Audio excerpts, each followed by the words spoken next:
Cutter master Mustafizur রহমানকে নিয়ে রীতিমতো যুদ্ধ শুরু হলো আইপিএল নিলামে। আর সেই যুদ্ধে শেষ পর্যন্ত কলকাতা নাইট রাইডার্স জয়ী হলো। দিল্লির পর এবার মুস্তাফিজের ঠিকানা হলো কলকাতা। টাইগার পেসারকে দলে ভেড়াতে 9 কোটি 20 লাখ রুপি খরচ করেছে 3 বারের চ্যাম্পিয়নরা।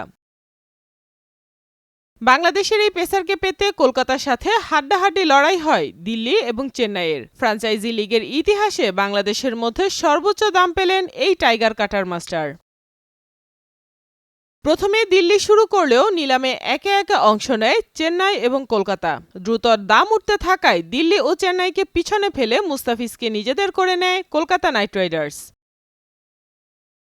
তরুণ এই পেসারের আইপিএল ক্যারিয়ারও বেশ রঙিন। এখন পর্যন্ত 60 ম্যাচে 8.13 ইকোনমি রেট ও 28.45 গড়ে 65 উইকেট শিকার করেছেন মুস্তাফিজ।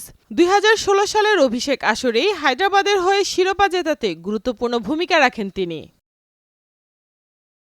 আইপিএল নিলামের ইতিহাসে এর পূর্বে বাংলাদেশি সর্বোচ্চ দামি খেলোয়াড় ছিলেন সাকিব আল হাসান। 2021 সালে তাকে 3 কোটি 20 লাখ রুপিতে কিনে নিয়েছিল কলকাতা। আইপিএলে বাংলাদেশি ক্রিকেটার হিসেবে এবারই সর্বোচ্চ মূল্য পেলেন মুস্তাফিজুর রহমান। সাইমা আক্তার, নয়াদিগন্ত।